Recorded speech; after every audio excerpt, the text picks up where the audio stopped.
Doctor Bhimrao Ambedkar ji को नमन करते हुए, पुष्प अर्पित करते हुए और हमारे माननीय अध्यक्ष जी वीर सिंह गौतम जी जो पूर्व में मंत्री भी रहे हैं और हमारे बीच में आज मुख्य अतिथि के रूप में आए हुए हैं, अध्यक्ष जी सुशील जी और नसीम खान जी अल्पसंख्यक मोर्चे के जो अभी नवनियुक्त पद पे नियुक्त हुए हैं।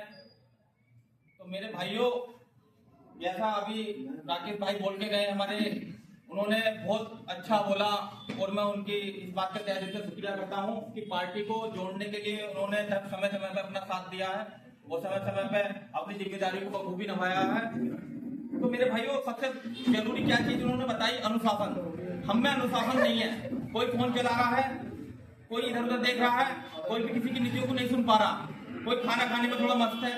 मेरे भाई, आज का समय ऐसा है कि आप अगर भीमराव अंबेडकर जी की किताब को नहीं पढ़ सकते, मगर उनकी पुरानी अगर एक वीडियो क्लिप वगैरह भी देखे ना, उन्होंने वो बलिदान दिया है जो आप लोग शायद कभी ना दे पाओ, मैं भी खुद ना दे पाऊं।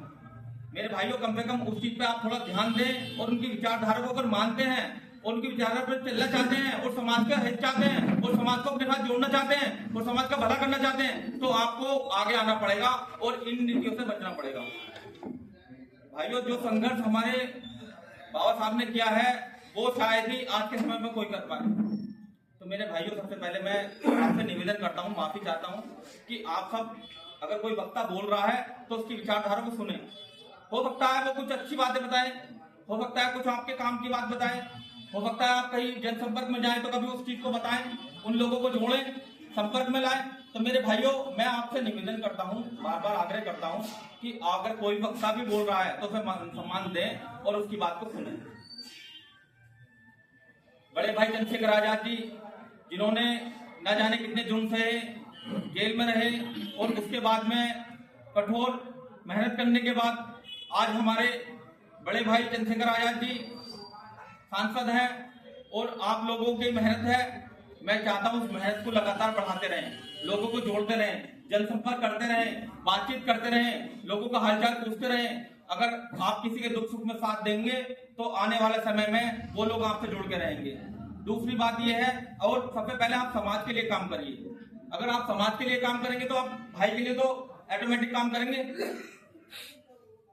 हमारा आगामी जिला पंचायत चुनाव है, उसमें हमें अपनी शक्ति का प्रदर्शन करना है। बड़े भाई यहाँ मौजूद रहेंगे। आप सबकी मैं निवेदन करता हूं कि आप सब इतना कारगो को जोड़ दें कि एक तरफ दिखाई दे कि नीला ही नीला, और नीला भाई के पीछे इतने लोग हों कि मैं कहूं हापुड़ में जगह भी ना मिला पैर रखने के लिए।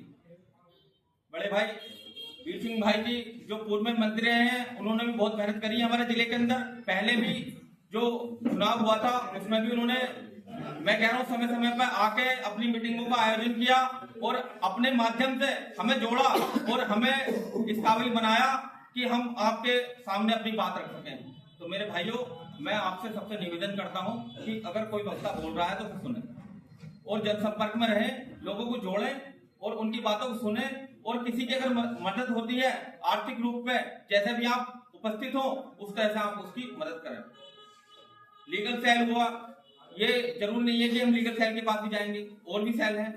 आप अपने आत्मसम्मान को देखिए कि कम से कम हमारा आत्मसम्मान कहीं नहीं जाना चाहिए। दूसरे का आत्मसम्मान को देखिए कि उनकी हमें रक्षा करनी है, वो हमारे भाई है। क्या डॉक्टर भीमराव अंबेडकर के सब लोग परिवार था? मगर उन्होंने सबको परिवार मान के चले वो, और उन्होंने अपने जनसंपर्क से इतने लोगों को जोड़ा। और मैं कह रहा हूं, आज हमारे भारत में इतने लोग उन्हें नहीं अच्छे से जानते जितने विदेशों में जानते हैं। आप यकीन मानिए, कोलंबिया यूनिवर्सिटी हो या फिर लंदन यूनिवर्सिटी हो, तो आप वहां पर जाके देखिए, उनकी अलग से लाइब्रेरी है, उनके स्टैच्यू है अलग से। अगर आप उन्हें पढ़ें, उन्हें जाने, तो मैं कह रहा हूँ आपकी विचारधारा खुद ही परिवर्तित हो जाएगी। इसी के साथ मैं क्षमा चाहूंगा, मैंने थोड़ा सा ज्यादा समय ले लिया। जय भीम, नमस्कार।